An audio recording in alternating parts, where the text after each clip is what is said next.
এইটা হচ্ছে আমাদের করা আজ পর্যন্ত বেস্ট ব্র্যান্ডিং অ্যান্ড অফকোর্স এটা আমাদের। এইটা শুধু একটা লোগো না, এটা ৫ টা লোগো এবং আরও অনেকগুলা লোগোর একটা কম্বিনেশন, যেগুলা খুবই ইউনিক এবং একসাথে কানেক্টেডও। কীভাবে কানেক্টেড আমি আপনাদেরকে বুঝাই। ধরেন এটা আমাদের কোর লোগো, রাইট? আমরা যদি লোগোটাকে একটু ঘুরাই দিই, ঘুরায় ধরেন এই ডটটাকে একটু এইদিকে নিয়ে আসি, ইউল get the logo of film maker. আমরা যদি এই লোগোটাকে ঘুরাই দিয়ে এটাকে আবার ফ্লিপ করে ২ টাকে কাছাকাছি নিয়ে আসি, will get logo of reactor. Very simple. So this is the what we are working with. এখন আমরা এই লোগোগুলাকে কীভাবে এখানে নিয়ে আসলাম? So while we working on this, we had 4 objectives, ঠিক আছে? এই লোগোটা হইতে হবে সিম্পল, মানে কোনো ক্লাটার না, মানে একদম সিম্পল হইতে হবে। ২ ইউনিক।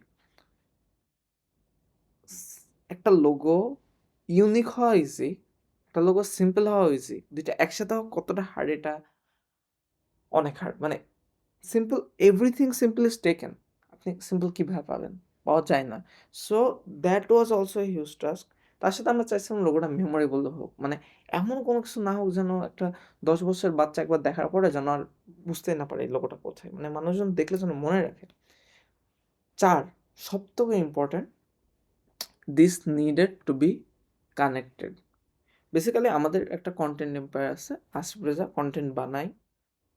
সরি না, আসিফ রেজা একটা কনটেন্ট এম্পায়ার আছে, and we also provide film making services. তারপরে আমরা রিঅ্যাক্টিং করি বিভিন্ন ভিডিওতে এবং পডকাস্ট করার ইচ্ছা আছে।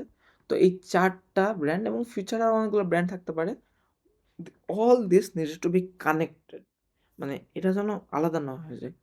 সো আমরা যে কাজটা করলাম, আমাদের যে এআর পার্টটা ছিল, এইটা নিয়ে আমরা এক্সপেরিমেন্ট শুরু করলাম প্রথমে, যে দেখি কী করা যায়।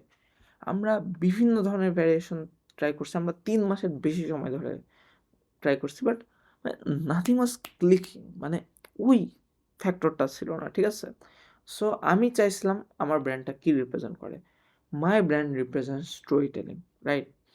So I wanted this two represent story telling, but আমি যখন স্টোরি টেলিংয়ের কথা ভাবতাম, স্টোরি টেলিং আমার ৩টা জিনিস মাথায় আসে।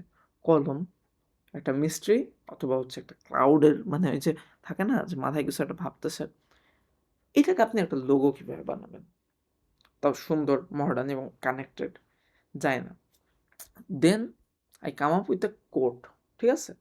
বাট আমার মাথায় আসলো যে আচ্ছা একটা কোট কি? কি? একটা কোট, একটা ন্যারেটিভ, এরকম অনেকগুলো ন্যারেটিভ যখন পাশাপাশি আসে, that narratives become a story, right? So when you take this quote এবং এই কোটের সব মাঝখানে সব হিজিবিজি সরাই দিলাম, গেট দিস লোগো। এবং এটা এআর এর সাথে যাচ্ছিল। মানে কমপ্লিটলি না, বাট কমপ্লিটলি যাওয়ার দরকারও নাই।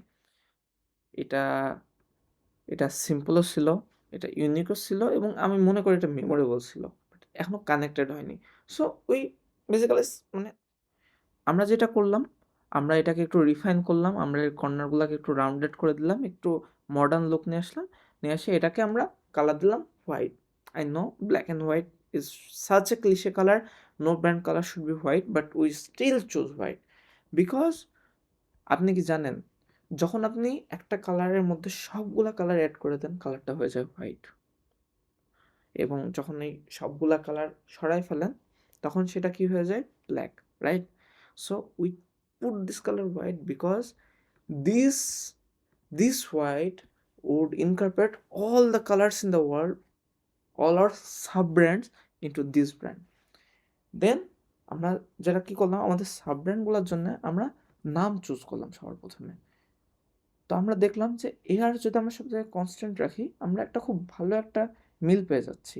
রিঅ্যাক্টর, পডকাস্টার, ফিল্ম মেকার, তার সাথে আরও অনেকগুলো অপশন থাকতেছে।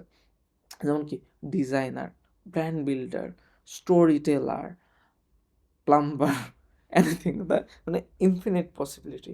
So we keep this one.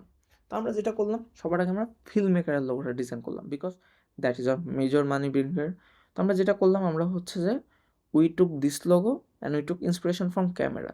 এটাকে স্কোয়ারিশ বানানো খুব ইজি ছিল, বাট আমরা এটাকে ক্যামেরা বা রেকর্ডিংয়ের ফিলটা দিতে পারছিলাম না। So what we did was took this and Incorporated this shape into this, that was going seamless, এবং হচ্ছে আমরা এটাকেই ফাইনালাইজ করলাম। কারণ রিঅ্যাক্টরের ক্ষেত্রে আমরা যে করলাম, আমরা কালারটা ঠিক করছিলাম পার্পল হবে, তার সাথে আমরা এটাকে গগলস বানিয়ে দিলাম। পডকাস্টারের ক্ষেত্রে we wanted this to have a, আমরা এটাকে দুইভাবে নিতে পারতাম। এক, আমরা মাইক অথবা এটা ওয়েভ ফর্ম বানাচ্ছি। ওয়েভ ফর্মটা অনেক জটিল হয়ে যেত। তো আমরা যেটা করছি, দুই ধরনের মাইক আছে এবং we Incorporated this logo into a text also. And lastly, আমাদের বিভিন্ন কমিউনিটি থাকে, রাইট? আমাদেরও কমিউনিটি এখনও নাই, বাট ফিউচারে হইতেও পারে। We took that option also. It's like প্রত্যেকটা কমা এক একটা পার্সন, এবং যখন এই সবগুলা পার্সন এক জায়গায় আসে, that become a community and there are infinite steps. So the idea was, the logo was white, this is incorporating all the colors. Filmmaker is here, reactor is here, podcaster is here, and we had infinite possibilities to unlock also.